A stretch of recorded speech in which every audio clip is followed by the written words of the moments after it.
Buenos días, Presidenta. Elia Cruz de La Hoguera. Primero quisiera abordar los temas de la relación con Estados Unidos. Ayer el presidente nuevamente sostiene que los aranceles van, pero además hace énfasis en decir que conforme a lo acordado.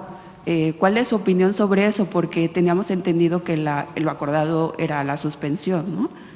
Sí, hay que revisar todo lo que dice el presidente Trump. Por eso siempre digo que hay que tener cabeza fría y no tomar las frases aisladas. Evidentemente tiene que cerrarse el acuerdo esta semana. El martes es la fecha de hoy en 8, es justamente la fecha que planteamos que se cierra este periodo de suspensión que se pactó en aquella llamada telefónica, hasta el 4 de marzo. Si uno escucha lo que dice el presidente Trump, sí habla de México y Canadá, pero continúa él hablando y las últimas declaraciones que ha habido, claro, repito, tenemos que llegar a un acuerdo, pero vale la pena recuperar toda la declaración. Habla de lo que él llama la reciprocidad en los aranceles, en las tarifas. ¿Qué quiere decir eso?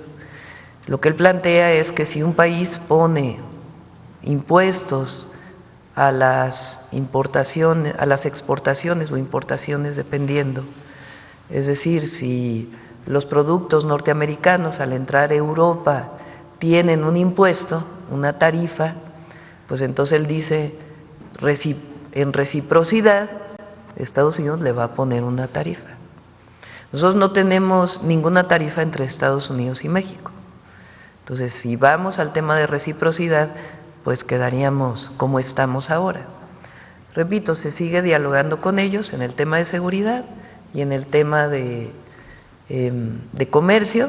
Tenemos que cerrar el acuerdo, pero hay que escuchar completa la declaración, no cortar la parte donde habla solo de México y Canadá, sino él continúa hablando y en las últimas declaraciones ha hablado de reciprocidad. Entonces les vamos a seguir informando. Entonces se mantiene la noción de la suspensión hasta ahora. O sea, el 4 de marzo, recuerden que la llamada de teléfono dijimos se suspende por un mes en lo que tenemos diálogo principalmente del tema de comercio y el tema de seguridad, y estos diálogos continúan. Entonces vamos a esperar hasta que se cierre este ciclo, esperando pues tener un acuerdo con Estados Unidos. ¿Mantiene la idea de sostener o buscar una nueva llamada con el presidente esperamos fin de semana? Que podamos dar esta llamada para poder cerrar el acuerdo. ¿El viernes sería la llamada, presidente? Todavía no tenemos fecha. Ok. Por otra parte, quisiera preguntar acerca de seguridad. ¿Cómo ha avanzado el caso del Mayo Zambada? Y sobre todo ahora que él menciona en su última carta él hace una aseveración que dice que hay una violación al territorio nacional. Me gustaría, si el fiscal pudiera responder el tema, que si eso se refiere a que agentes estadounidenses habrían entrado al territorio mexicano o a qué lo podemos atribuir. Bueno, yo creo que es un tema que ya hemos platicado y que vale la pena recordarlo porque ha vuelto a los medios. Desde julio del año pasado, cuando ocurrieron estos hechos, en forma inmediata, el Gobierno de la República y por lo tanto la Fiscalía, iniciamos un procedimiento por una serie de delitos que se cometieron en México. El delito de secuestro, el delito de transporte ilegal de una persona en contra de su voluntad. Todas estas conductas están sancionadas, pero no solamente iniciamos ese procedimiento del cual ya hemos hablado, sino que hicimos algo que en este momento me llama mucho la atención porque fue público y también lo dimos a conocer. Iniciamos un procedimiento de extradición ante las autoridades norteamericanas para que esta persona que había salido del país en contra de su voluntad, que tiene 3 órdenes de aprehensión vigentes, es obligación del Gobierno de la República iniciar el procedimiento de extradición y es obligación del gobierno requirente darnos respuesta lo más pronto posible a ello. No solamente lo presentamos de inmediato, sino que en diciembre del año pasado el Departamento de Estado de los Estados Unidos reconoció que ya tenía ese requerimiento. Hemos insistido en 4 ocasiones ante la administración anterior del gobierno norteamericano y no hemos tenido respuesta. Es decir, el procedimiento al que se refiere esta persona es un procedimiento que ya se cumplió y se cumplió con amplitud y dentro de los marcos legales que México tiene obligación de establecer, y le quedó al gobierno anterior de los Estados Unidos la respuesta obligada, junto con otra serie de requerimientos que hemos estado haciendo en este caso, que nos llevaron a eso. No sé si le quedó claro. Un poco, pero hay indicios de que hubiera habido agentes involucrados en territorio mexicano, o nos quedamos con esa parte que usted mencionaba hace algunas semanas, o cuando inició más bien este proceso, de que pudiera haber sido nada más el hijo del Chapo Guzmán. Todos los datos de prueba que tenemos absolutamente clarificados es que en un aeródromo cercano a la ciudad de Culiacán, el hijo del Chapo, un piloto o 2, esto está por verse, y el otro delincuente fueron objeto de una operación que ya se la describía a usted, en la que no hay ninguna otra prueba de ninguna naturaleza. El expediente está abierto como cualquier otro expediente para que se aporten las pruebas en ese sentido, pero a lo que usted se refiere no hay ninguna prueba directa. Ok, muchas gracias. No, de las 4 ocasiones que dice que se ha insistido en esta solicitud, ¿ya alguna fue durante la actual administración de los Estados Unidos? No, fueron todas durante la administración anterior. Otra pregunta sobre ese tema. A partir de la carta que manda el Mayo Zambada, él solicita la intervención del Estado mexicano justamente para evitar que lo condenen a pena de muerte. ¿Qué se haría más allá del personaje, como ayer bien lo decía la presidenta? ¿Cuál es la atención legal que está obligado el Estado mexicano a darle a un mexicano en una situación como la que él está atravesando?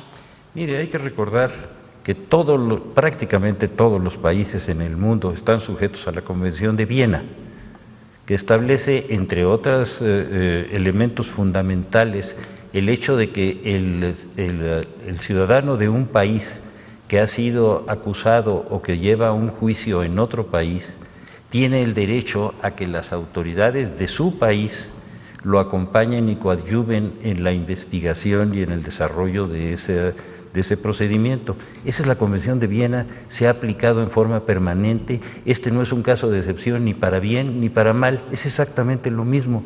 Así que lo que esa solicitud está haciendo es refiriendo a hechos que son técnicamente y jurídicamente clarísimos y que no están en duda. Probablemente para la inmensa mayoría de las personas, pues tenemos que darles la explicación de lo que es la Convención de Viena, que es un tratado multilateral en el cual todos los países signantes tienen esa obligación, y esa persona, como tantas otras personas en los Estados Unidos que cometen delitos, siempre tienen el acompañamiento de los consulados. Es una obligación, no es algo excepcional, pero yo creo que vale la pena darlo a conocer. ¿Y ya inició ese acompañamiento? ¿Perdón? ¿Ya inició el acompañamiento? Es permanente, tiene que ser, pero acuérdese de una cosa que también llama la atención. Estos hechos ocurrieron en julio del año pasado, ya vamos para un año, y de acuerdo con la estructura jurídica norteamericana, todavía no tenemos la primera audiencia de fondo. Eso es francamente preocupante. Yo creo que ahí es donde, porque en esa audiencia de fondo es donde vamos a conocer con toda precisión cuáles son las acusaciones y cuáles son las defensas, y ahí es donde ya la presencia y el acompañamiento de las autoridades consulares es una obligación de acuerdo con este tratado que es multilateral. ¿La Fiscalía ya tuvo contacto con sus abogados? No veo para qué en este momento. Lo que necesitamos es que primero se cumpla la solicitud de extradición para que podamos cumplir con las órdenes de aprehensión, y si después hay otra solicitud de extradición por parte del gobierno de los Estados Unidos, también la atenderemos. Pero tenemos que ser muy claros en esto, porque si no se convierte en una cantidad de informes que no se sustentan y que tenemos que aclarar. Muchas gracias, fiscal. A usted. ¿Por qué no aprovechamos que está aquí el fiscal? Ahora que habló de extradiciones, ¿por qué no comenta usted de todos los problemas que tenemos con los jueces ¿Cómo no? relacionados con las extradiciones?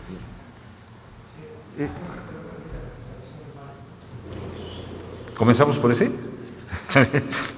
Muy bien, ese es uno de los ejemplos, pero yo creo que a lo que se refiere la señora presidenta es a cuál es el problema fundamental que tenemos en materia de extradiciones.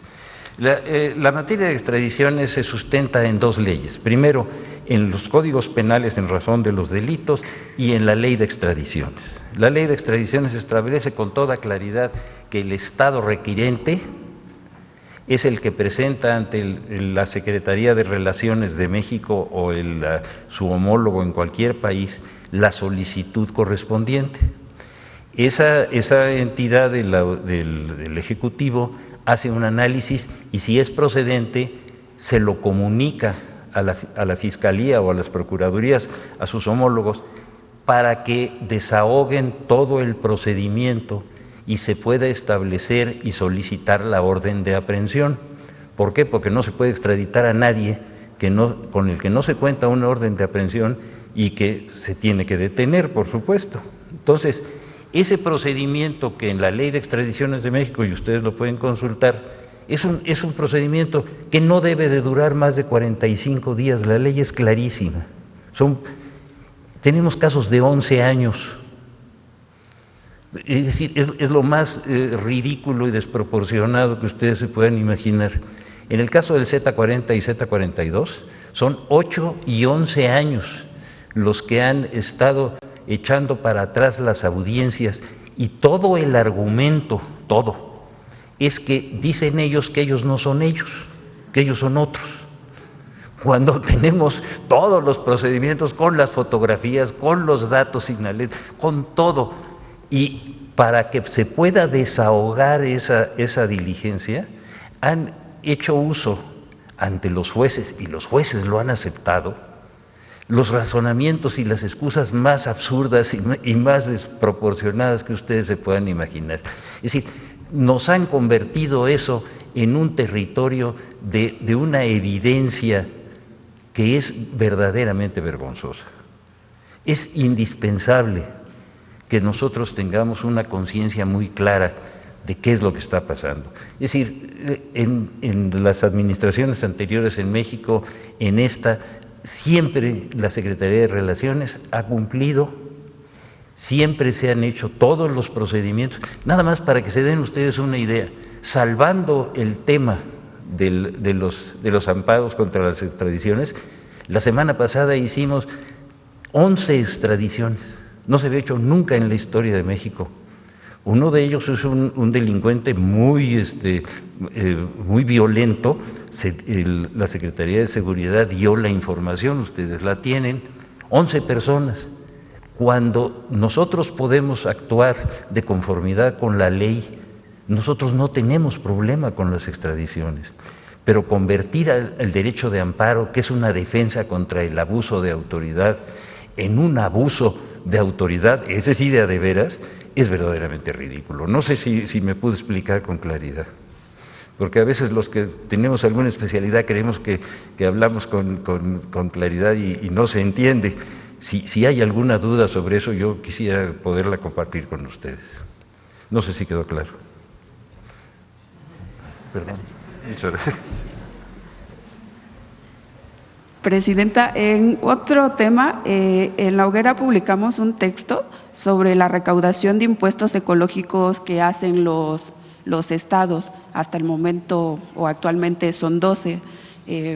Ellos en 2024 recaudaron alrededor de 3,000 millones de pesos en estos impuestos que van desde emisión de carbono, contaminación al suelo, subsuelo y agua.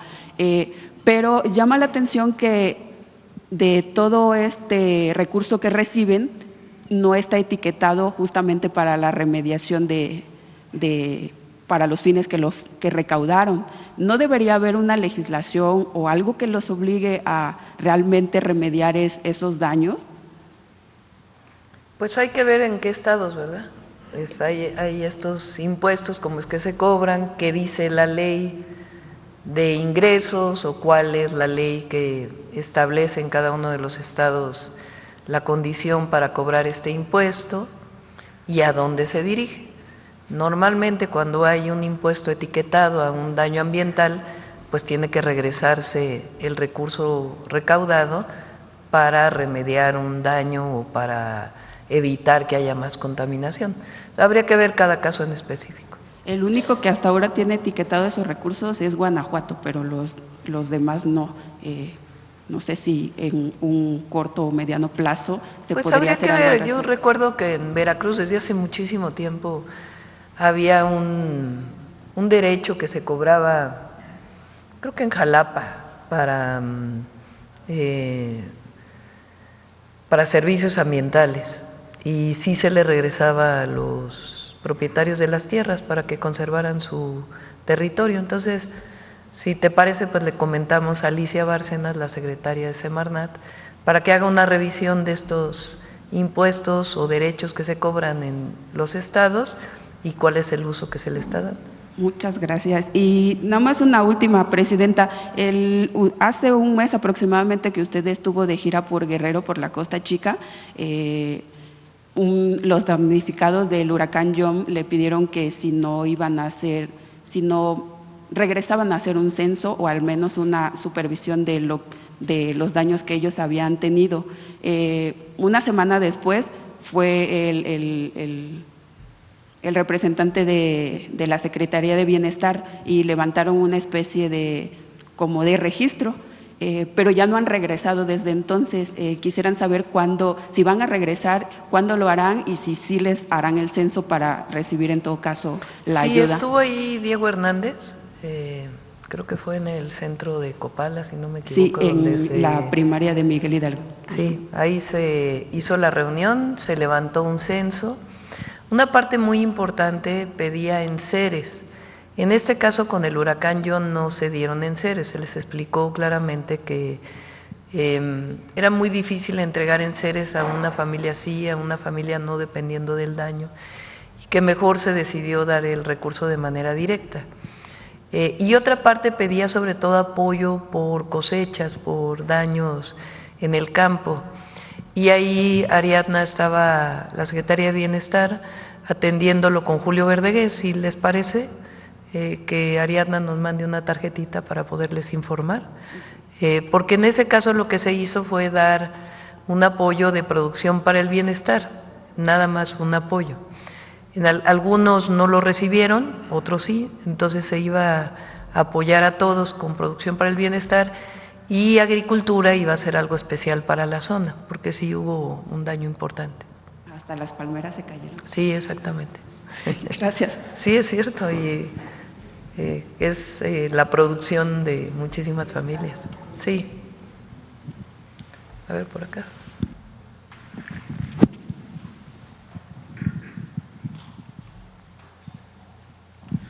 Hola, muy buenos días, Presidenta, muy buenos días a todos. En primer lugar, preguntarle a usted o al secretario de Seguridad, Omar García Harfuch, ¿qué tan cerca han estado las fuerzas federales, el propio Gabinete de Seguridad, de la detención de Iván Archibaldo Guzmán, el líder de la facción de los Chapitos? ¿Quieres contestar? Gracias. Más que quede tan cerca, si me permiten, han sido una serie de acciones por parte de las últimas 3 fueron encabezadas por la Secretaría de la Defensa Nacional, por el Ejército Mexicano.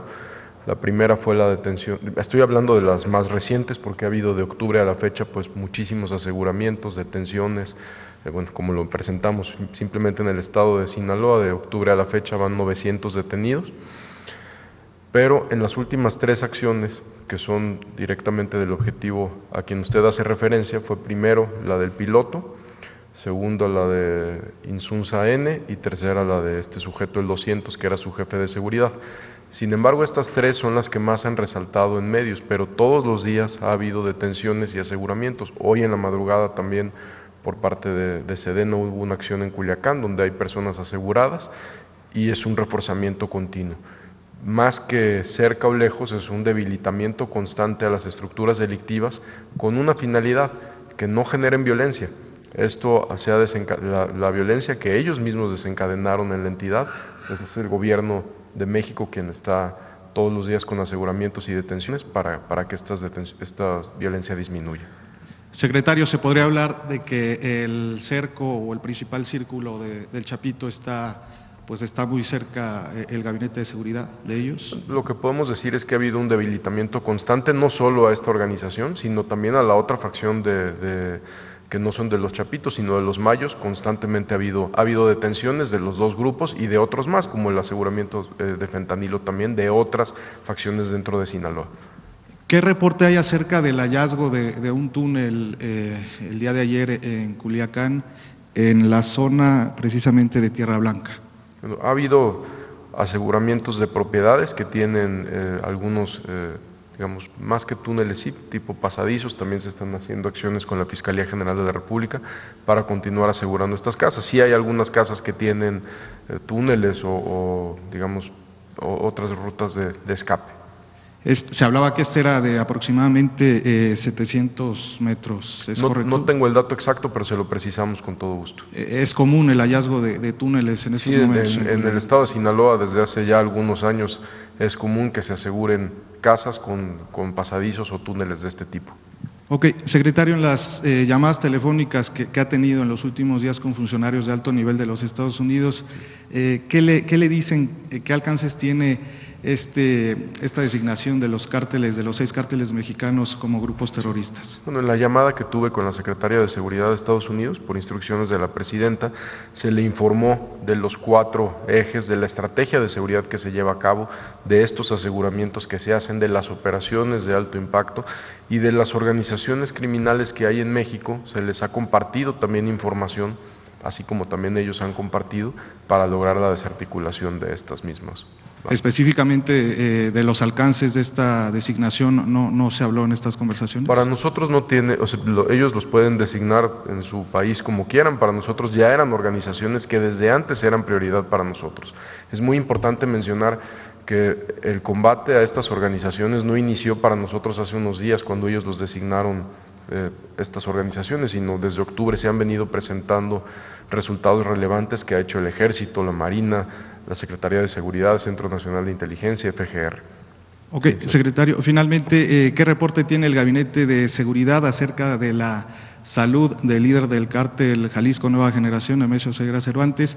Si se tiene algún conocimiento de que en los últimos días, en las últimas semanas, ha tenido complicaciones de salud. No tenemos conocimiento de algo nuevo, más que lo que se sabe, que tiene alguna deficiencia renal, pero no hay ningún hallazgo nuevo. ¿De que esté grave o no hay nada? Al respecto no tenemos nada de eso. Ok, muchas gracias, secretario. Gracias. Presidenta, si me permite preguntarle al fiscal general de la República, hablaba fiscal de estas extradiciones o solicitudes de extradición, mejor dicho, del Z40, Z42 y también de Ismael El Mayo Zambada.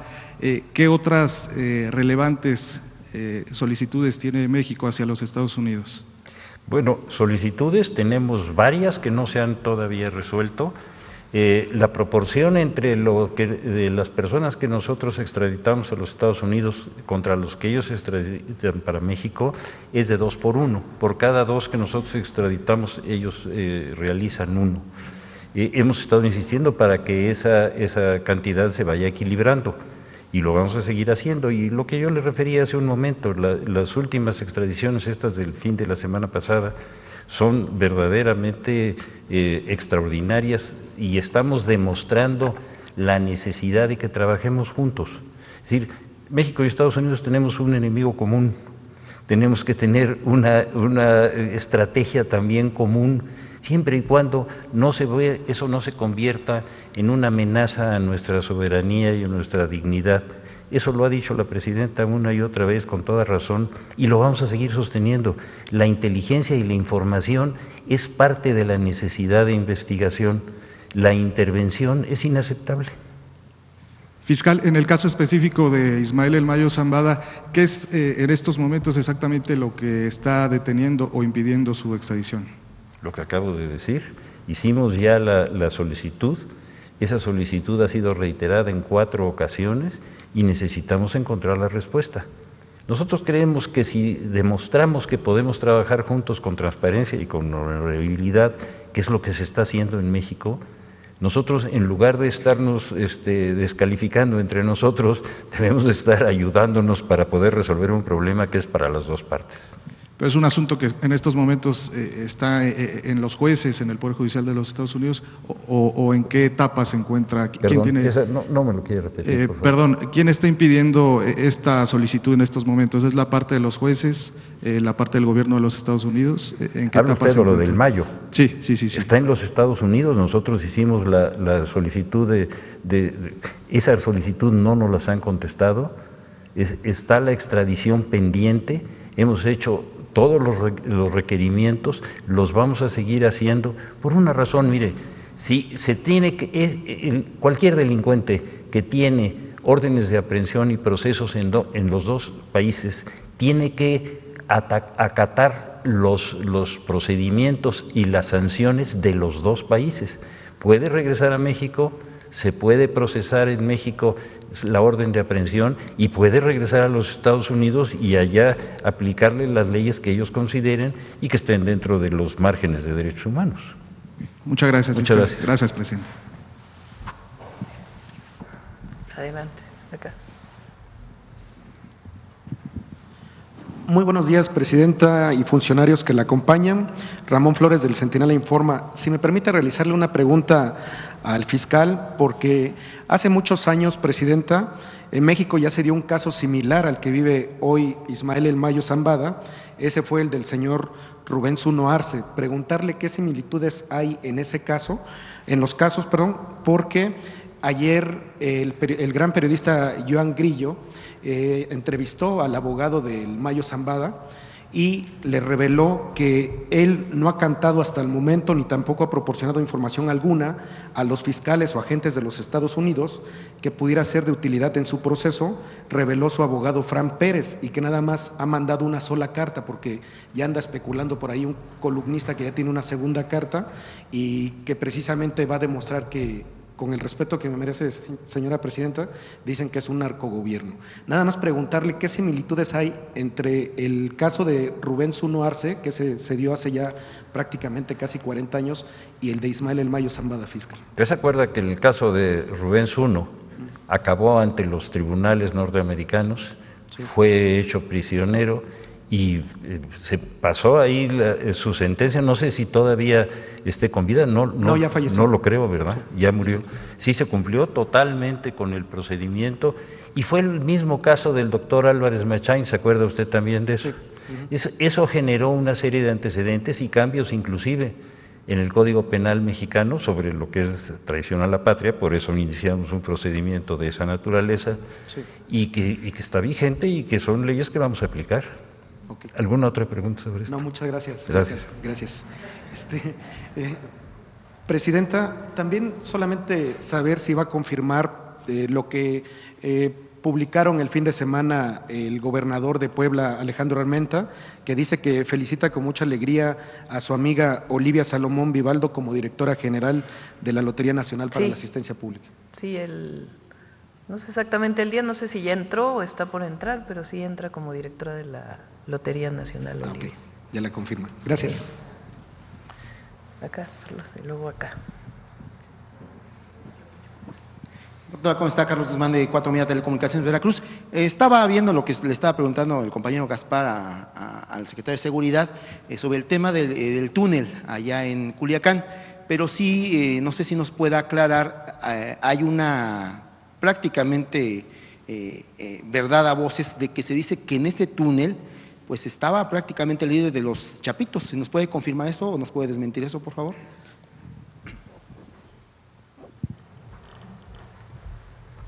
¿Se refiere a las últimas detenciones de la semana pasada? Sí. No, la detención y la operación del Ejército Mexicano y Fuerza Aérea iba totalmente enfocada a estos dos objetivos. En la tarde fueron dos operaciones distintas. En la tarde fue la de este sujeto Insunza y en la tarde y más tarde ya anoche fue la del 200. Eran objetivos específicos, las dos se cumplieron con éxito y no era el objetivo en esas dos operaciones el sujeto que usted menciona. Entonces se desmiente de que Iván Archibaldo Sí. fue el que escapó en el Sí, túnel. los objetivos eran muy claros, repito, eran dos operaciones distintas, una se llevó a cabo en la tarde y otra en la noche, y los objetivos son los que se obtuvieron, los resultados. Aprovechando que está en el uso de la voz, en el tema legislativo de hace 3 años hay una ley que está atorada. Yo sé que usted es senador con licencia, obviamente lo veíamos ahí en la Cámara. Hay una ley de seguridad privada que está atorada desde 3 años, que si se pusiera en contexto los elementos que tiene seguridad privada, los que tienen seguridad pública, pues prácticamente sería un ejército paralelo. El tema es regular justamente la operación de este tema, es consultarles si a través de la subsecretaría que ustedes tienen en seguridad a nivel privado, pues se está contemplando esto, van a buscar empujar esto en lo que es el Senado de la República, que si no mal recuerdo está atorado ahí, y si nos puede comentar algo al respecto. Sí, claro que sí. Sí, en algún momento se comentó, pasar la ley no es el problema es a quién vamos a darle la facultad para que pueda coadyuvar con las autoridades. No todas las empresas de seguridad privada están reguladas y no todos los elementos de seguridad privada están capacitados para coadyuvar con las autoridades. Entonces, considero, es una opinión personal, que más que pasar la ley o que se apruebe la ley, es un tema de quién puede participar para coadyuvar con las autoridades federales y locales, y no solo hacerlo en general cuando no todas las personas están capacitadas para hacerlo. Perfecto, muchas gracias. Gracias. Y doctora, finalmente sí me gustaría conocer, bueno, ya le preguntó la compañera de la hoguera justamente el tema de El Mayo. Se había usted ofrecido que iba a dar respuesta a la carta que entregó justamente en el Consulado de México allá en lo que es Nueva York sobre ese tema. Ya explicó el fiscal de que hay un protocolo de Viena para el tema, pero desde el Poder Ejecutivo, ¿usted contempla mostrar la carta, dar la respuesta a la carta? Son protocolos, o sea, no hay nada especial en esa carta o en otras, sino sencillamente lo que debe hacer el Estado mexicano y particularmente la Secretaría de Relaciones Exteriores frente a una situación como esta, de acuerdo a la ley, la Constitución y los protocolos internacionales.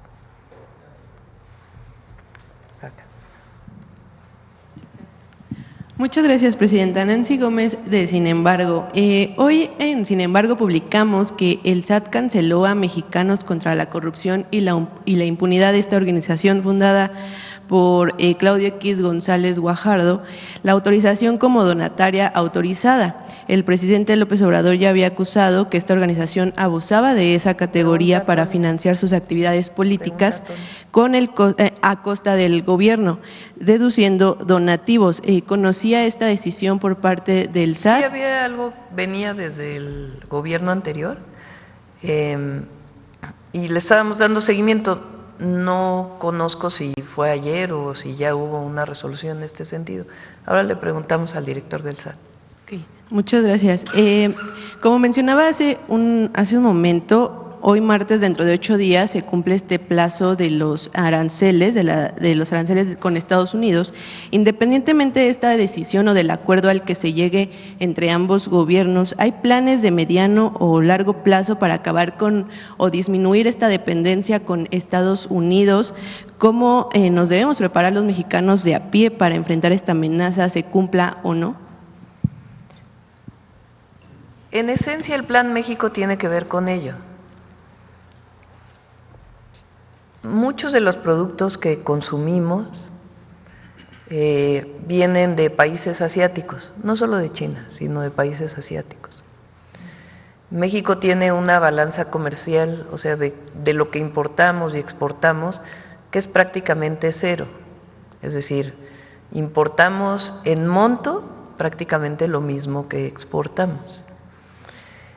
El tema es que dejamos de producir muchísimas cosas en México y las estamos importando. Entonces, desde antes incluso de los aranceles, lo planteó incluso el presidente López Obrador en una visita que tuvo a Estados Unidos con el entonces presidente Biden, de la importancia de producir en Norteamérica lo que se está importando particularmente de Asia, aunque no solo. Entonces nosotros con el Plan México planteamos esto, particularmente en sectores productivos donde México era muy fuerte y con los tratados comerciales, porque recuerden que con el periodo neoliberal se hicieron tratados comerciales con todo mundo en México. México creo que es el país que más tratados comerciales tiene. En esta idea de que no importaba si se producía en México o en otro lado del mundo, había que adquirirlo en el lugar donde se produjera más barato. ¿Y eso qué hizo? Pues desmantelar mucho de nuestro sector productivo. Entonces, por poner algunos ejemplos, industria textil. México era fuertísimo en industria textil, en grandes industrias textiles y pequeñas, desde las microempresas en el Bajío, por ejemplo, hasta grandes empresas textiles que han ido cerrando. Ahora que estuve en Durango, una empresa de hilados y tejidos en un lugar como pocos, donde hay bastante agua en Durango, cerró y la gente se quedó sin empleo, justamente por estar importando en vez de también garantizar la producción nacional.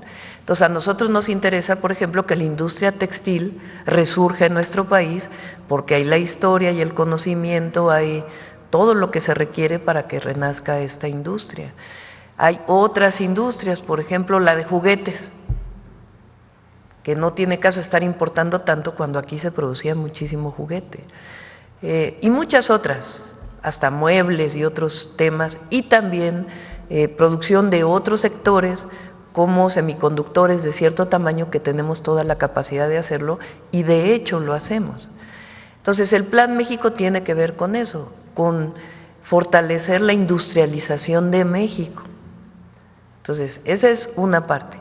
Y la otra parte es México desde hace muchísimos años privilegió la integración comercial con Estados Unidos. Entonces, si llegaran a ponerse las tarifas, pues obviamente habría que hacer un redireccionamiento, si es el caso, de lo que producimos que se exporte a otros lados. Ahora, el problema que tenemos es que eso que se exporta regresa otra vez a México y se vuelve a ir otra vez a Estados Unidos y regresa otra vez a México, porque hay una integración. El otro día Marcelo Ebrard presentó aquí el caso de un pistón de un vehículo que viaja como, ¿qué dijo? Como 10 veces, porque aquí se hace una parte, en otro lado se hace otra, etcétera, etcétera, etcétera. Entonces, eso lo sabe también Estados Unidos. Entonces, recientemente el presidente Trump ha estado hablando más bien de la reciprocidad en términos de los aranceles. Si llegara a ocurrir lo de los aranceles, pues también tenemos, como decimos, plan B, plan C, plan D, plan E. Muchísimas gracias.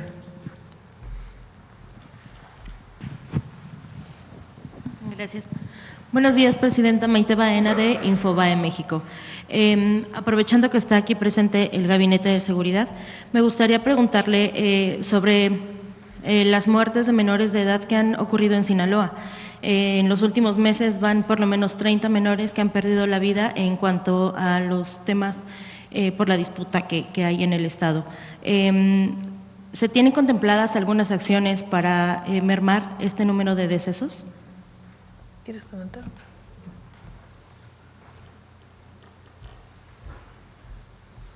Sí, lamentablemente estas muertes que han sido ocasionadas por miembros de la delincuencia organizada, y eso es muy importante resaltarlo, y que también la sociedad de Sinaloa sepa eso. Las muertes que han sufrido estos menores de edad han sido provocadas por estos grupos delincuenciales. ¿Qué es lo que ha hecho la autoridad?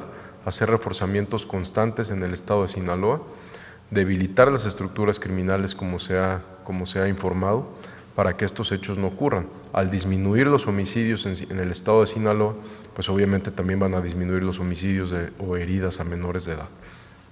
¿Pero hay alguna estrategia en específico para proteger a este sector de la población? Sí, también, por ejemplo, la Guardia Nacional desde el inicio, desde octubre, ha tenido presencia en las escuelas de Sinaloa. ¿Se acuerda que en su momento hubo varias alertas, donde cancelaban clases, etcétera, por posible violencia en las escuelas. También resaltar que no ha habido un solo incidente violento en ninguna escuela, pero la Guardia Nacional no ha quitado la vigilancia permanente de las escuelas en el estado de Sinaloa, en Culiacán principalmente. Y esta tarea continúa. La Guardia Nacional tiene presencia en las escuelas, tiene presencia también aleatoria, no me refiero en cada escuela, por supuesto, tiene contacto con las escuelas y vigilancia permanente. Perfecto, gracias, secretario. Presidenta, en otros temas, no sé si ha estado al pendiente de esto, pero recientemente varios morenistas han lanzado críticas a Andrés Manuel López Beltrán, hijo del expresidente Andrés Manuel López Obrador, por el tema de la afiliación de Miguel Ángel Yunes. Incluso acaban de sugerir varios legisladores de Veracruz que sea el mismo expresidente el que se dirija a su hijo y le informe que no está bien lo que está haciendo. ¿Tiene algún comentario al respecto? Bueno, que yo sepa, fue el Senado, ¿no?, quien hizo la afiliación. No fue el secretario de organización Andrés Manuel López Beltrán quien realizó la afiliación. Bueno, ellos tienen que explicar, Luisa María y el Comité Ejecutivo de Morena, cómo se están realizando las afiliaciones. No me corresponde a mí porque yo pues ya no participo directamente en el partido. Pero sí hay que decir que se hizo público que la presidenta de Morena, Luisa María Alcalde, decidió llevar el tema a Honestidad y Justicia, a la Comisión de Honestidad y Justicia, para que ellos decidan si es procedente o no esta afiliación. Perfecto. Finalmente, presidenta, el fin de semana pasado, Donald Trump habló sobre la llamada que tuvieron ustedes a inicios del mes de febrero, en donde él dice que a través de la llamada que tuvo con usted pudo aprender algo, que era cómo hacer una campaña eficiente contra las drogas. Él le reconoce de manera directa las acciones que usted ha tenido en contra del consumo de drogas, ya que incluso dice que él reconoce que México no es un país consumidor en comparación con pues su población. ¿Cuál es la opinión que le merece? Pues primero agradecer el reconocimiento. Lo comenté aquí, lo he comentado en varios lugares. En la segunda llamada que tuvimos, hablamos de varios temas y entre otros del tema del fentanilo. También en la tercera llamada que tuvimos hablamos de ese tema. Obviamente Estados Unidos y a cualquier presidente de Estados Unidos pues le preocupa la crisis de adicciones que están teniendo en Estados Unidos. Ha disminuido el número de muertes por sobredosis de fentanilo, pero realmente pues es un tema pues de humanidad. O sea, ¿cómo es posible que llegaron a tenerse 100,000 muertes? El presidente Trump habla de 300,000 muertes, no sé cómo es que saca este dato, pero los datos públicos de Estados Unidos, de sus instituciones, hablan de que llegó a tenerse 100,000 muertos por consumo de fentanilo, que es pues una crisis terrible. Entonces, en esa llamada hablamos del tema de seguridad. Me preguntó si necesitábamos alguna ayuda. Le dije, bueno, en el marco de nuestra soberanía siempre podemos colaborar y coordinarnos para este tema. Y me preguntó, ¿ustedes tienen un problema en México? Él usa la palabra que si somos un país que toma el fentanilo, taken, dijo, y así lo dijo en la llamada. Lo recuerda él muy bien, me impresionó que recordaba perfectamente cómo fue la conversación. Y yo le dije, no tenemos un problema de consumo. Él recientemente dijo, me llamó mucho la atención que la presidenta de México hablara de consumo, porque finalmente pues es un tema de oferta y demanda de un producto, lamentablemente. Entonces me dijo, ¿y por qué no tienen ese problema?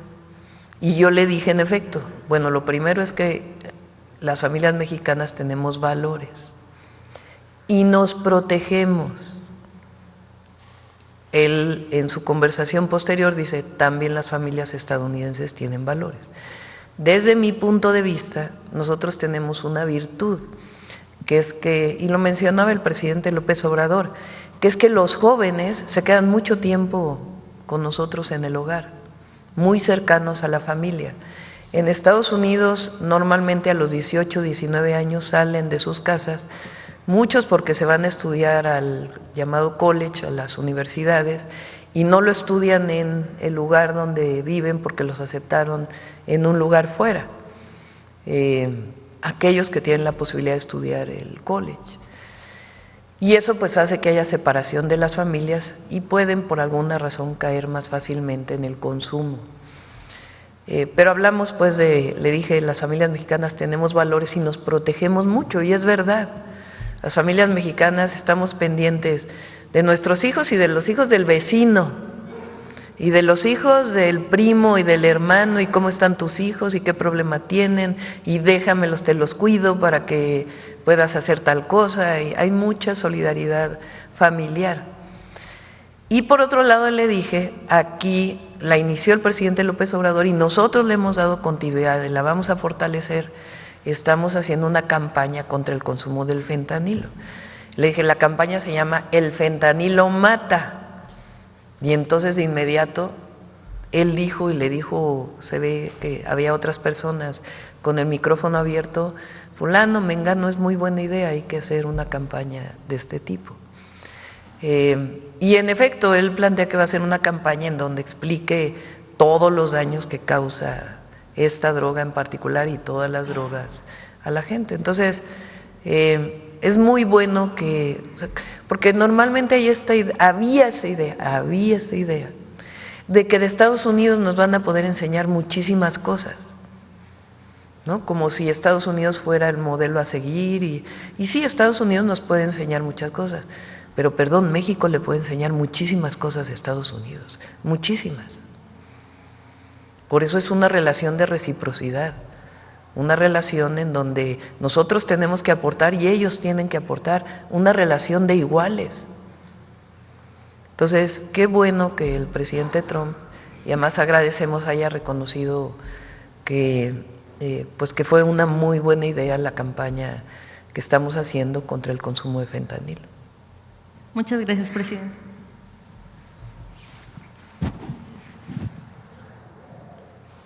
Hola, ¿qué tal? Buenos días, Valeria León de CNN. Presidenta, preguntarle sobre estos sobrevuelos de drones y aviones en territorio mexicano, en la frontera de México por parte del gobierno de Estados Unidos, encabezados por la CIA. ¿Qué información les han dado a ustedes, el gobierno de Estados Unidos, sobre los datos recabados a partir de estos drones y estos sobrevuelos? Y si considera que la información, bueno, en caso que les hayan compartido información, si estos datos son realmente relevantes y de qué manera se podían materializar en cuanto a las acciones de seguridad en México. Sí, hay que decir que no son los vuelos recientes. Se comparte mucha información e inteligencia con Estados Unidos, recíprocamente. Ellos comparten información con México en el marco de nuestra soberanía y de los 4 ejes que siempre mencionan nuestras Fuerzas Armadas. Ellos comparten información, México comparte información, y eso permite pues que haya detenciones relevantes en uno o en otro lado de la frontera, pero la planeación y la operación pues es por cada una de las fuerzas de cada uno de los países. Entonces, por eso planteamos que hay mucha coordinación y colaboración siempre y cuando, evidentemente, haya protocolos de trabajo conjunto que no violen ni soberanías ni esquemas de trabajo conjunto que se hace. Entonces, evidentemente, pues esa información pues es privada y es parte del Sistema Nacional de Seguridad.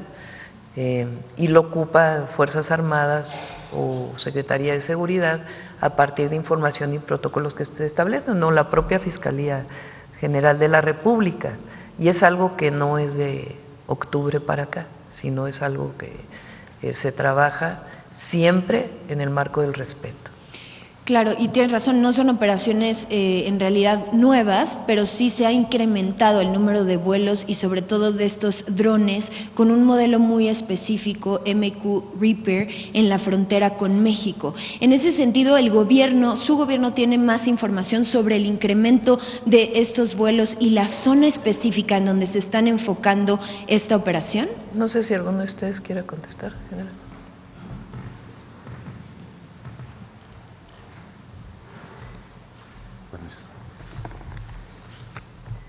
Bien, para manera de encuadramiento, a ver, ¿cómo es que realizamos nosotros las acciones en contra de la delincuencia organizada? Hay tres fases esenciales, una es la inteligencia, otra es la planeación y otra es precisamente la ejecución de las operaciones. Por lo que se refiere a la inteligencia, pues hay todo un ciclo de la información, algo muy parecido a lo que realizan ustedes los medios, es decir, hay una búsqueda, hay recolección de información bruta hasta ese momento, hay evaluación, interpretación, de ahí salen productos de inteligencia que deberán ser difundidos para poder explotar esos productos de inteligencia. Es decir, durante todo ese proceso hay muchas fuentes de información, nacionales, inclusive internacionales, no nada más con Estados Unidos, también hay relaciones con Europol, con Interpol y también coordinaciones con otros países por lo que se refiere a capacitación y demás. Específicamente a esto de los vuelos, debemos decir que en un primer término no se ha violado la soberanía del espacio aéreo nacional. Como ustedes saben, las autorizaciones para los vuelos comerciales los realiza la FAC, la Agencia Federal de Aviación Civil, y todos los vuelos de tipo militar o de estas características los autoriza la Secretaría de la Defensa Nacional. En ese sentido, cuando se llega a requerir el apoyo de algún sobrevuelo, es por solicitud de nosotros, de las Fuerzas Armadas. Es por solicitud y nosotros autorizamos y se especifica muy claramente el área, las rutas, la información que se debe de obtener y que es transmitida de inmediato a nosotros, muchas veces, la mayoría de las veces en tiempo real. Es decir, hay mucho control sobre ello. De que si se han incrementado y demás, no es a partir del 20 de enero que estamos realizando estas operaciones, ya hace tiempo que se realizaban, pero a partir del 20 de enero, cuando cambia esta estrategia, que ustedes también bien saben, se realiza mediante la implementación de los 4 ejes, uno de ellos, muy importante, la inteligencia, el otro la coordinación y cooperación, no nada más a nivel nacional, sino también internacional. Entonces, a partir de octubre se establecen una serie de blancos de todos los grupos delincuenciales que afectan la seguridad en el país y empezamos a llevar un seguimiento muy puntual desde entonces, mediante este ciclo de información que le acabo de decir a usted, y inclusive hablando de los últimos detenidos en Culiacán, es producto de esos trabajos de inteligencia. Ahora, cuando estas aeronaves, cuando llegan a volar, únicamente complementan el trabajo, la información que se tiene en México, complementan los instrumentos que tenemos, un sistema de vigilancia aéreo también muy importante de similares características, y eso es lo que hacemos. Por lo que se refiere a la parte de la planeación de las operaciones, eso los hace la parte ejecutante, es decir, el Ejército, la Guardia Nacional, la Fuerza Aérea, y muchas veces en coordinación con Marina y por supuesto con la participación también muy importante que se incrementó a partir de octubre del CNI.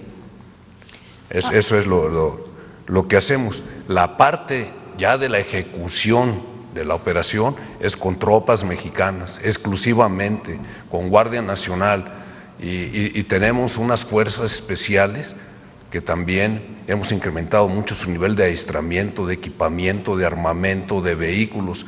Se integró una fuerza que se llama Fuerza Especial Conjunta, que integra los mejores elementos de Fuerzas Especiales, de la Brigada de Fuerzas Especiales, es decir, estamos hablando de 6 batallones que tenemos, de ahí se seleccionaron los mejores elementos, los más capacitados, más adiestrados, de igual manera de las Fuerzas Especiales de la Brigada de Fusileros Paracaidistas, así como la Fuerza Especial de Reacción Inmediata, que es una fuerza de la Guardia Nacional.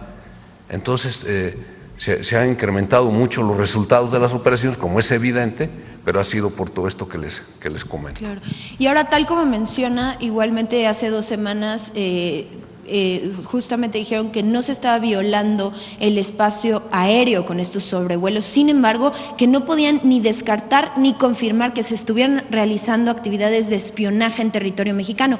A estas alturas, ya después de varios días, ¿podría confirmar o descartar que se están realizando estas actividades? No, miren, nosotros no nos podemos basar en suposiciones. Las Fuerzas Armadas mexicanas nos basamos en lo que establece la ley. Y la ley manifiesta muy claramente que debemos de hacer todo este tipo de afirmaciones o negaciones basados en hechos, como lo acaba de decir el señor fiscal. Luego, entonces, eso es lo que… No es que yo afirme o niegue. Los hechos, no hay ningún indicio de que hayan violado el espacio aéreo nacional. Y sobre labores de espionaje, ¿tienen información, hechos contundentes que puedan confirmar o descartar que estén realizando actividades de espionaje? No hay ningún indicio al respecto. Entonces, descarta que haya actividades de espionaje. No hay ningún indicio al respecto. Ok, muchas gracias. Y una más para, Presidenta, aunado a estas operaciones y con la designación de cárteles mexicanos, 6 cárteles mexicanos como organizaciones terroristas, teme el gobierno de México que el gobierno de Estados Unidos podría llegar a tomar acciones contundentes como ataques en territorio mexicano con estas dos, estas operaciones, más la designación de los cárteles mexicanos como organizaciones terroristas? A ver, ustedes deben tener el registro de un hecho que es muy claro. Hace 2 semanas, la Fiscalía de Arizona y las Fuerzas de Seguridad de Arizona lograron uno de los éxitos más señalados en materia de narcotráfico, ustedes lo reportaron, y hicieron público el trabajo que hicimos en México con toda la información que se necesitaba para que ellos pudieran lograr lo que lograron. Eso de ninguna manera es espionaje, eso no es espionaje, eso es información. La información es un deber que nos tenemos los países y hay tratados que lo señalan con mucha claridad. Una cosa es la información y otra cosa es la operación. La operación que hicieron las autoridades norteamericanas en Arizona, la hicieron ellos.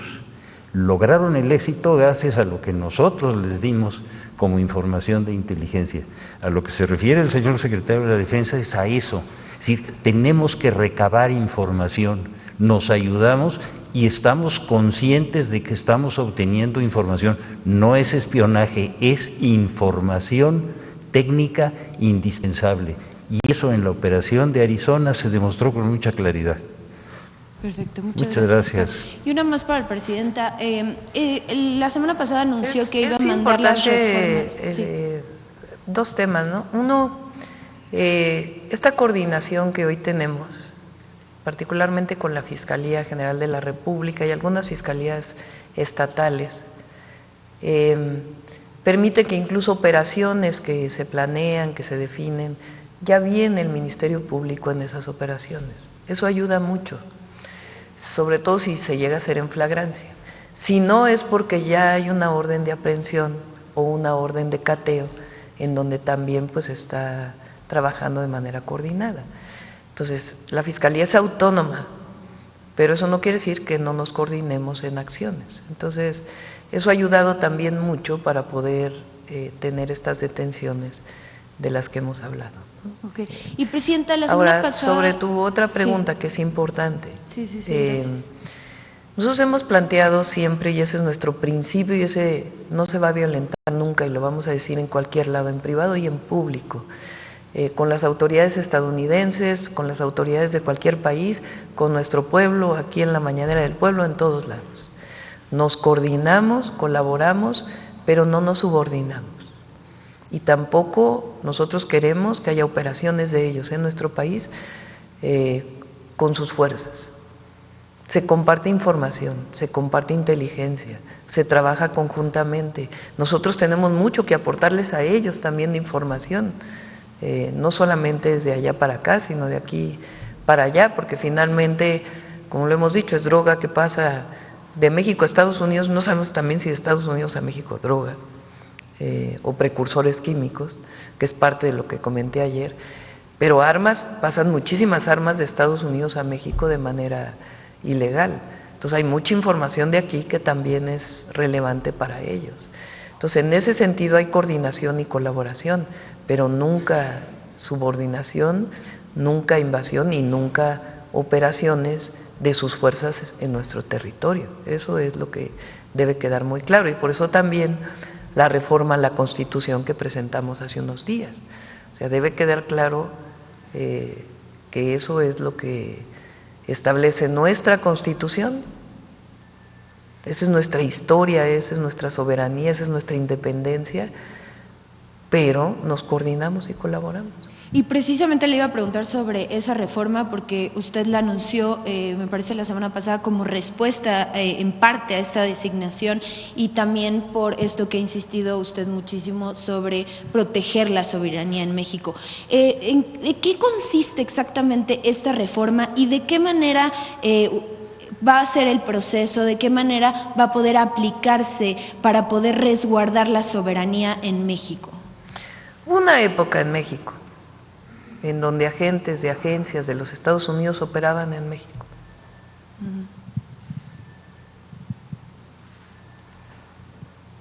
Hace tiempo, y ustedes lo saben, fueron públicos muchísimos casos, lo saben.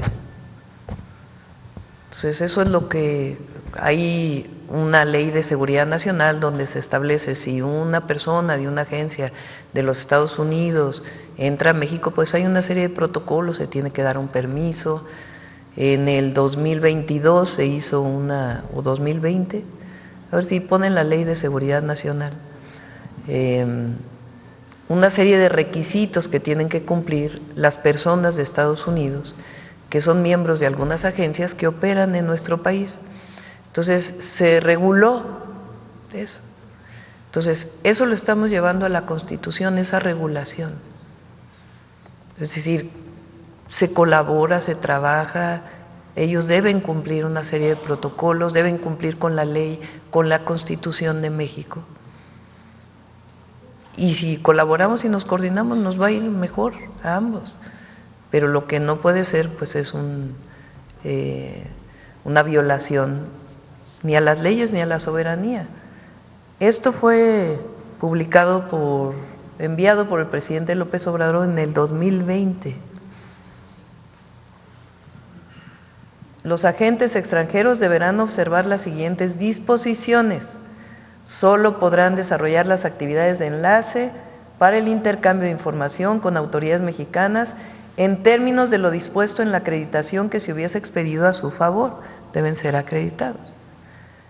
No podrán ejercer las facultades reservadas a las autoridades mexicanas ni podrán aplicar o ejecutar las leyes extranjeras en territorio nacional. Deberán abstenerse de realizar gestiones directas ante autoridades distintas de la Secretaría de Relaciones Exteriores o de las dependencias que corresponden en términos de los respectivos convenios de cooperación internacional suscritos por el Estado mexicano en materia de seguridad y que contribuyan a preservar la seguridad nacional. Deberán poner en conocimiento de las autoridades mexicanas que corresponda, en términos de los respectivos convenios de cooperación internacional suscrito por el Estado mexicano en materia de seguridad y que contribuyan a preservar la seguridad nacional, la información de que se alleguen en el ejercicio de sus funciones. Deberán presentar ante las Secretarías de Relaciones Exteriores y de Seguridad y Protección Ciudadana un informe de carácter mensual en las materias relativas a los convenios de cooperación bilateral suscritos por el Estado mexicano en materia de seguridad y que contribuyan a preservar la seguridad nacional. En dicho informe deberán incluir las actividades y gestiones que desarrollen ante las diversas autoridades federales, de las entidades federativas y de los municipios. En todo caso, deberán mantener la confidencialidad de la información que obtengan derivado de la aplicación de los convenios de cooperación bilateral de conformidad con los términos establecidos en los mismos. Tendrán prohibido realizar o inducir a terceras personas a realizar detenciones, a realizar acciones tendientes a la privación de la libertad, a allanar la propiedad privada o cualquier otra conducta que resulte violatoria de la Constitución Política de los Estados Unidos Mexicanos y las leyes nacionales aplicables. Deberán abstenerse de realizar actividades que pongan en peligro su integridad física. En consecuencia, deberán sujetarse a los criterios que determine la Secretaría de Seguridad y Protección Ciudadana. Y solo podrán portar armas de fuego que en su caso les autorice la Secretaría de la Defensa Nacional. Los agentes extranjeros no tendrán ninguna inmunidad en caso de incurrir en la comisión de delitos o infracciones o por infringir las disposiciones normativas que prohíben a los extranjeros el ejercicio de funciones reservadas a las autoridades mexicanas. Ahora en la Constitución lo que dice es que si lo hacen, pues van a tener la pena que de acuerdo con el Código Penal sea la más alta. Entonces, ¿podría decir o estaría de acuerdo que esta es la respuesta de su gobierno a una mano mucho más dura a cualquier tipo de intervención de agentes extranjeros en territorio mexicano? Pues lo que decimos es que este tema del terrorismo u otros temas que define el gobierno de Estados Unidos en el marco de sus leyes y de lo que tienen como atribuciones el presidente de la República, el Senado de la República, es para Estados Unidos. Que en la coordinación y la colaboración que tenemos, por ejemplo, en el tema del lavado de dinero, hay mucha colaboración y coordinación, ya desde ahora. No se necesita, ellos sí tienen un problema en Estados Unidos, porque lo que corresponde a su UIF no tiene tantas atribuciones como nuestra UIF, por ejemplo. O sea, a lo mejor ellos necesitaban esto para su propio territorio o sus propias instituciones, pero que no se convierta en un pretexto para violar las leyes mexicanas. Muchas gracias por su tiempo.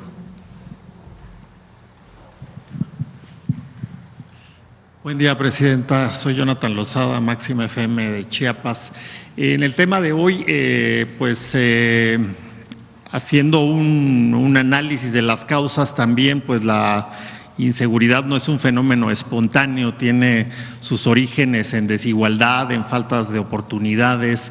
Hemos visto a lo largo, sobre todo de los sexenios de la privatización, los sexenios del saqueo, los sexenios de los privilegios, que se hizo una brecha pues muy grande entre la población mexicana, una falta de oportunidades que pues fue un lastre terrible para muchos sectores.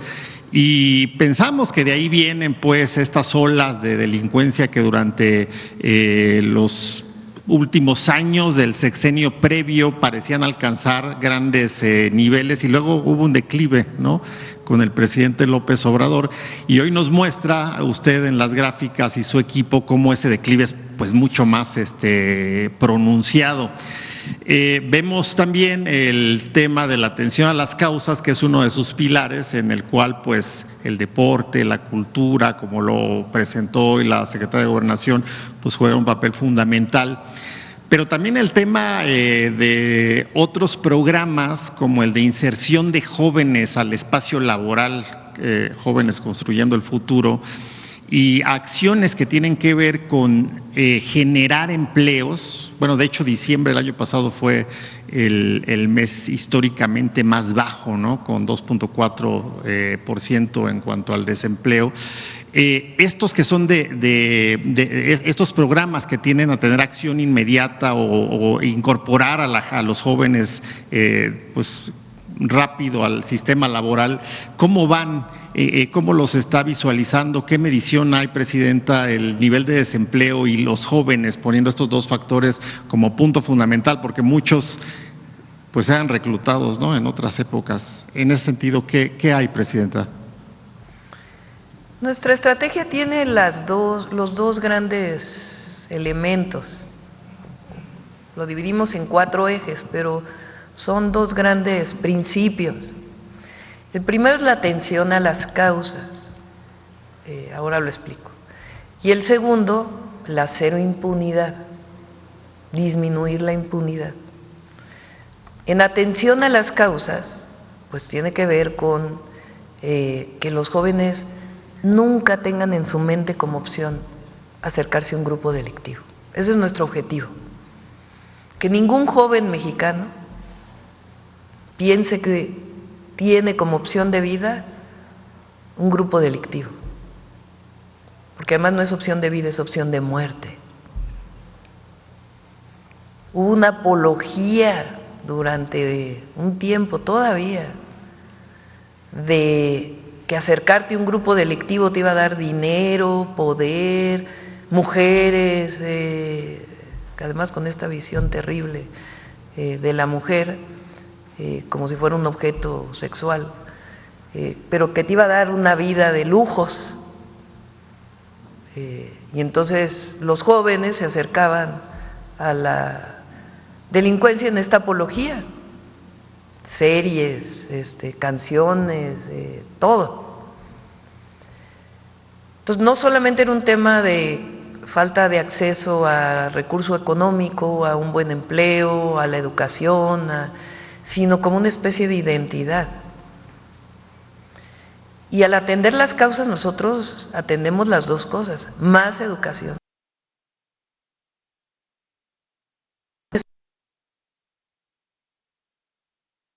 Porque a veces desde muy jóvenes se acercan a estas opciones violentas, y universidades, que la educación les permita pues tener una opción distinta en su vida. El empleo a través de jóvenes construyendo el futuro y del desarrollo de la economía que permita que puedan tener una oportunidad de vida feliz y en compañía de sus amigos, amigas, familia, pero también de identidad. Y ahí el humanismo mexicano juega un papel muy importante. La recuperación de la dignidad de nuestro pueblo y de nuestra identidad como mexicanos y mexicanas. Que no es el dinero, que no es el poder, que no es la fama, que no son las marcas de ropa, que no es lo que te da felicidad, sino otra cosa. Estar orgullosos de nuestro origen, del gran país al que pertenecemos. Todo eso influye. Ahora ya muy pronto va a venir la Secretaría de Cultura porque vamos a hacer un festival, un concurso que va a pasar por todos los estados de música mexicana con otros contenidos que no tengan nada que ver con la apología de la violencia, que hablen de amor, que hablen de desamor, que hablen de la patria, que hablen de otras cosas, del paisaje. Entonces vamos a invitar a todos los jóvenes mexicanos y mexicanas que les gusta la música a un concurso que va a durar varios meses para encontrar pues talentos y que se impulse una visión distinta.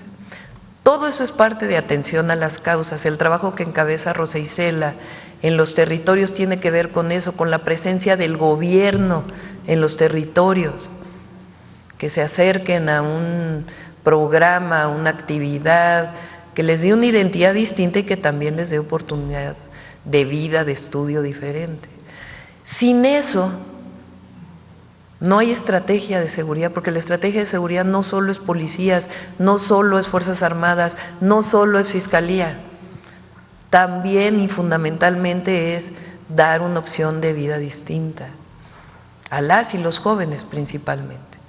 Y después está pues todo lo que tiene que ver con reducir la impunidad, que tiene que ver con el despliegue de la fuerza territorial en los territorios, tiene que ver con el fortalecimiento de la Guardia Nacional, tiene que ver con la inteligencia y la investigación y tiene que ver con la coordinación. Pues yo estoy muy agradecida de que el Fiscal General de la República esté en este nuevo periodo pues con una coordinación muy importante. La había en el periodo anterior, pero ahora pues participan incluso en el gabinete con representantes de la Fiscalía, eso nos ayuda muchísimo. Y lo mismo con los estados. el trabajo que se hace permanentemente con los estados de la República. Entonces son los dos elementos.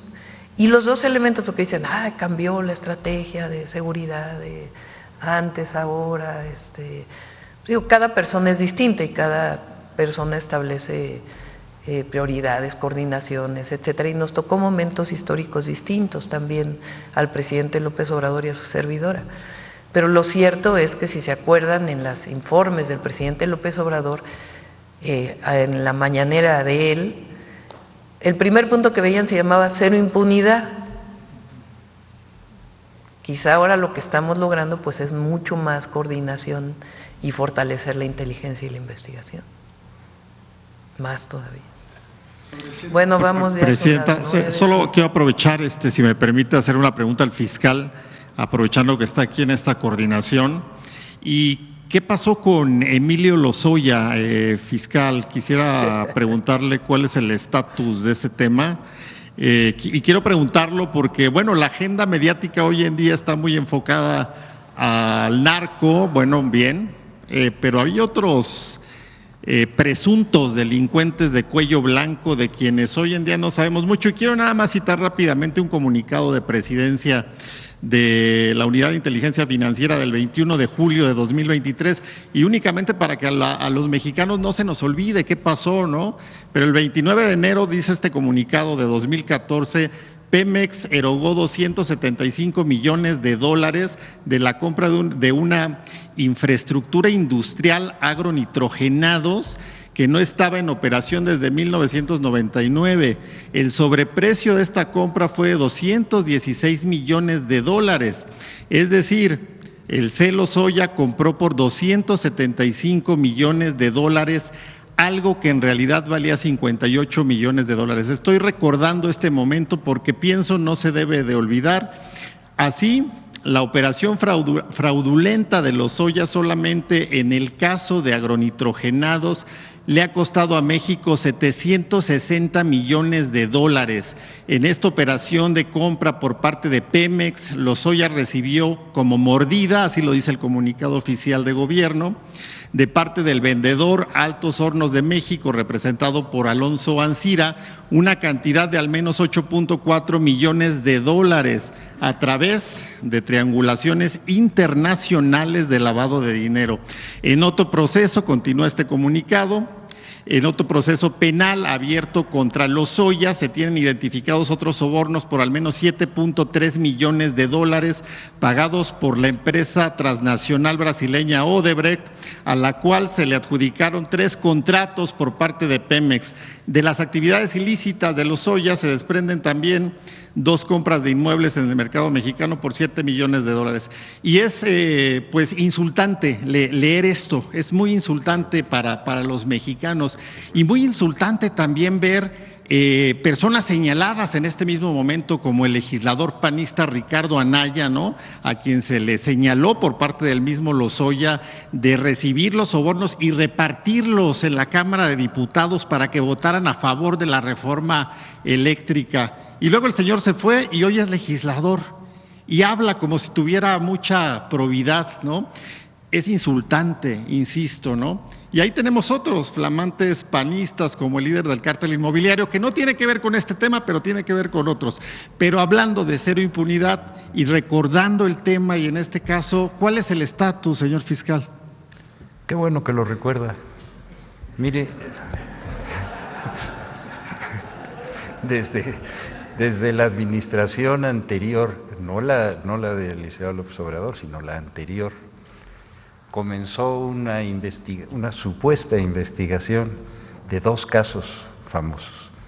Uno era Overdrecht y el otro era agronitrogenados. Ambos casos estaban vinculados con este individuo al que usted se refiere. Esos casos se iniciaron en la administración de Peña, de la cual este individuo era miembro era director de Pemex. Curiosamente, los asuntos les dieron carpetazo y no se movieron durante toda esa administración. Al principio de la administración del licenciado López Obrador, la dirección de Pemex presentó el otro caso, que era el de agronitrogenados. En un periodo récord, en 3 meses, nosotros logramos establecer todas las responsabilidades de los 2 casos y comenzó el procedimiento. Gracias a una filtración que vino desde el propio gobierno, se le dio la oportunidad a este individuo de que huyera del país. Con la ayuda de Interpol estuvimos trabajando en toda Europa, se dijo que no lo íbamos a encontrar nunca, lo encontramos. Gracias al apoyo de la Policía de España. Comenzamos los procedimientos allá en España, dijeron que los íbamos a perder, los ganamos, y los ganamos en un tiempo récord, y eso le llevó a este individuo a presentar cuando ya lo traíamos a México, una petición para ver si se encontraba algún criterio de oportunidad. Se inició el procedimiento, y ahí comenzaron los problemas. Como comienzan los problemas en la mayor parte de los casos que llevamos nosotros.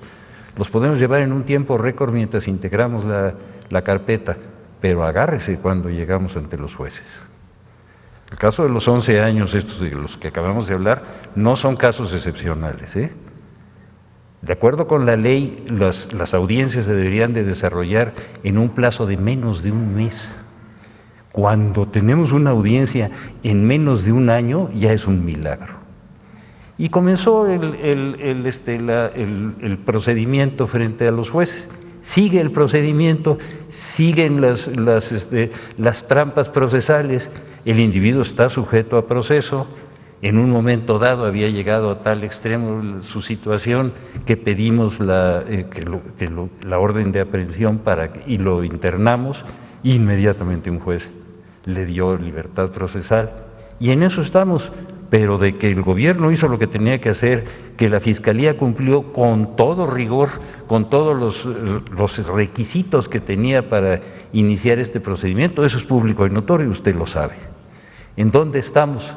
En un proceso como tantos otros que tenemos, por culpa de un sistema judicial que por eso estamos en estos problemas y que esperamos que se resuelvan. ¿Sigue él en México, Emilio Lozoya? Sí, por supuesto, tiene libertad procesal, el proceso sigue, pero digo, ganar una audiencia, acuérdese usted de una cosa que parece que se olvida, el concepto de autoridad para el Ministerio Público termina en el momento en que nosotros judicializamos, ahí dejamos de ser autoridad, somos una parte. Ya no tenemos ninguna capacidad, los tiempos, los resultados, todo lo que sucede en el área judicial, y de eso creo que deberíamos de hacer un análisis muy cuidadoso, no es ya responsabilidad de la Fiscalía. Y con toda, pues diríamos hasta de cinismo, de repente los jueces dicen, es que el Ministerio Público no aportó pruebas, los estamos llevando a juicio a ellos mismos, a ese grado es el problema. Entonces, ese es un caso paradigmático, sí, de que se cumplió con la ley, sí, de que se inició un procedimiento y sí que estamos en ese pantano procesal. No sé si quedó claro. Sí, claro. Un nuevo poder judicial, luego de las votaciones, podría, en su visión, poder aportar mejores elementos para darle un mejor camino a esta investigación y a este proceso. Eso es evidente. Es decir, un nuevo cuadro en la impartición de justicia y un nuevo cuadro jurídico que ataje todas estas chicanas que tanto hemos sufrido los mexicanos, creo que es indispensable, pero ahí está la razón, esa es la verdad, en los grandes asuntos financieros en los que nosotros tenemos hasta un año, año y medio para que nos den una audiencia de 15 días, y parece que nadie habla de eso. ¿Por qué será? Muchas gracias. Gracias, fiscal. Y solo una última pregunta, presidente. Iniciaron ayer las mesas de trabajo entre México y Estados Unidos en torno a pues, la incertidumbre que presentarían estas intenciones de aranceles. ¿Cómo iniciaron? Únicamente preguntarle. No, estuvo la semana pasada. Hay comunicación todo el tiempo entre el Departamento de Estado de los Estados Unidos y la Secretaría de Relaciones Exteriores. También el encargado de la Embajada de aquí de México ha sido también muy participativo en todo este proceso de comunicación. La semana pasada estuvo Marcelo Ebrard en Washington reuniéndose con el secretario de Comercio. Tuvieron un primer encuentro y continúa trabajándose, entiendo que a partir de hoy, en ese tema. Y en el tema de seguridad hay una comunicación ya de ambos equipos y pues esperamos poder llegar a un acuerdo pues antes de que termine la semana, más tardar el lunes, ¿verdad? Yo creo que se va a dar pues un buen acuerdo, porque hasta ahora no ha habido un tema en donde haya conflicto, problema que no sea solucionable. Gracias, presidenta. Gracias. A ver, Hans, nada más porque ya son 9:16. Rápido, presidenta. Buenos días, Hans Salazar de Noticiero en Redes.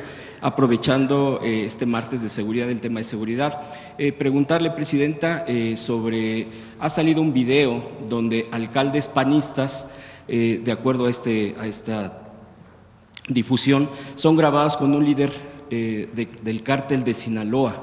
Estos son los alcaldes panistas de Cuautla y Atlatlahuacán. Esto pues es con el jefe de la región, de acuerdo a esta información, según esto es de lo que se trata. Ya el día de ayer el líder panista, el señor Jorge Romero, ha dicho que al parecer, así lo dijo, creo que sí es panista, y creo que sí es del PAN. No lo asegura, pero dice que incluso promueve pena de muerte para el tema contra el tema de implicados en el narco. Preguntarle si se ha tocado este tema, si sí son estos personajes, si se está investigando. Sí, siempre se investiga, pero a ver, Omar. Sí, ya se inició una carpeta con la Fiscalía General de la República. Sí hay servidores públicos involucrados, así como el civil también, el civil que sale en el video con un arma larga, vestido camuflajeado. Ya se inició carpeta y hay una investigación en curso en coordinación con la Fiscalía General de la República. ¿Sí son los señalados, secretario? Sí hay servidores públicos, sí hay. ¿Estos presidentes municipales del PAN? Hay un presidente municipal, un secretario del ayuntamiento y me parece que otros 3 servidores. Ok, gracias. Y presidenta, aprovechando rapidísimo la conferencia del Episcopado Mexicano, a través del presidente obispo Ramón Castro Castro, ha convocado a lo siguiente: debemos aceptar y reconocer, sus palabras, estoy leyéndolas textual, que el verdadero enemigo lo tenemos en nuestro país, donde necesitamos una auténtica unidad nacional. Se debe de prevalecer la unidad nacional convocada por autoridades políticas y en particular por la presidenta de nuestro país para superar la división. ¿Usted sabía de este pronunciamiento? ¿Qué opina? Me lo comentó hoy en la mañana, Rosa Isela, en el Gabinete de Seguridad. Ustedes saben nuestra posición. Cuando hay que convocar a la unidad y ponernos de acuerdo entre todos los mexicanos y quien quiera ser parte pues de este proceso, adelante.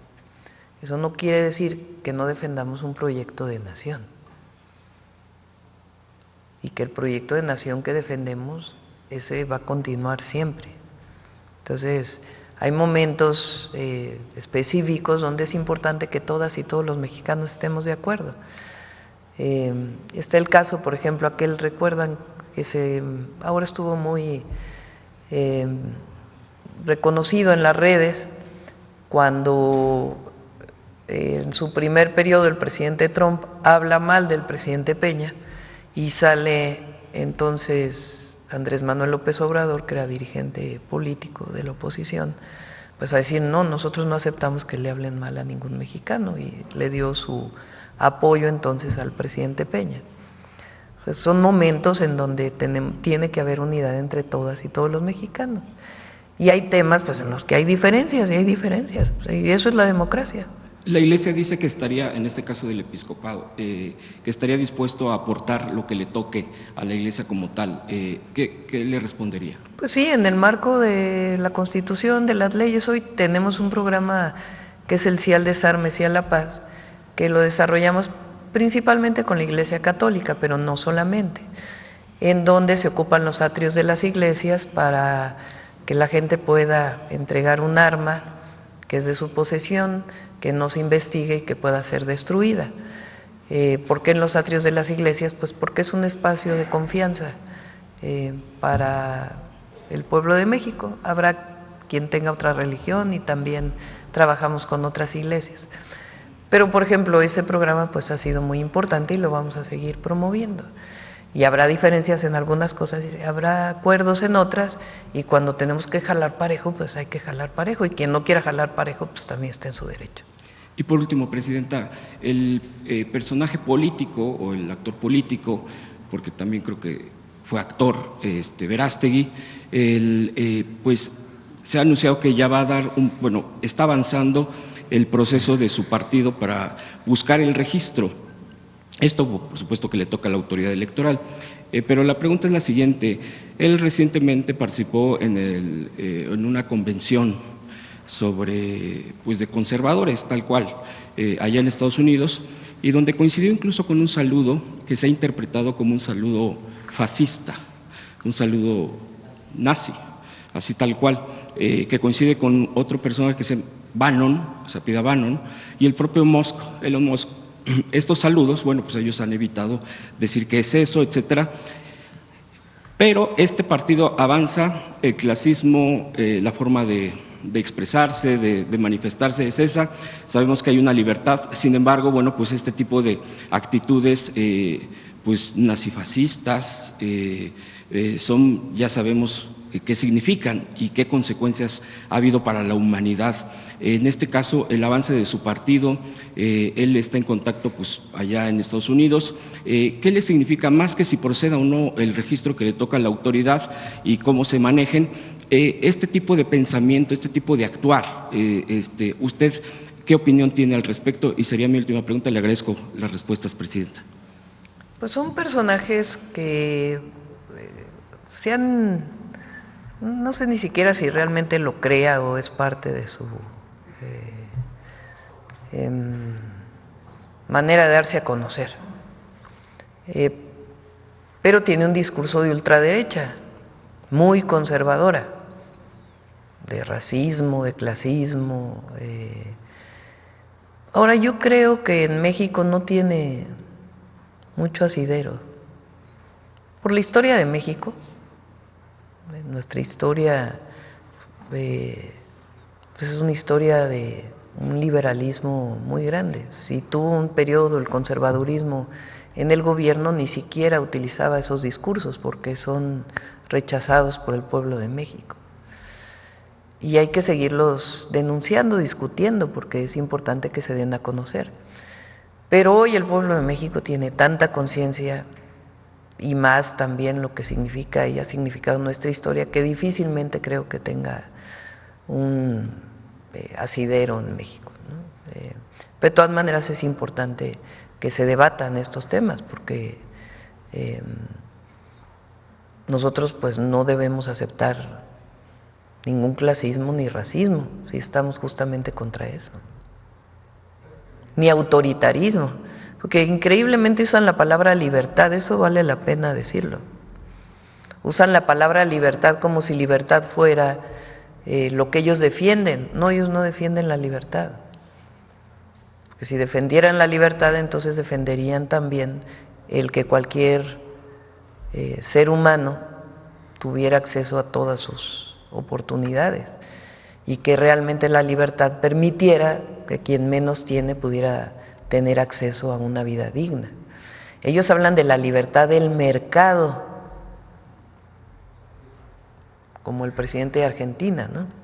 Que ahí en esencia está la libertad, que es la libertad del mercado. Pues sí, nada más que el que tiene un salario que no le alcanza, pues no tiene la misma libertad que el que tiene más recursos.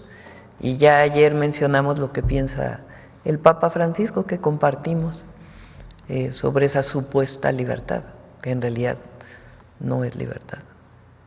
Gracias a todos y a todas. Nos vemos mañana.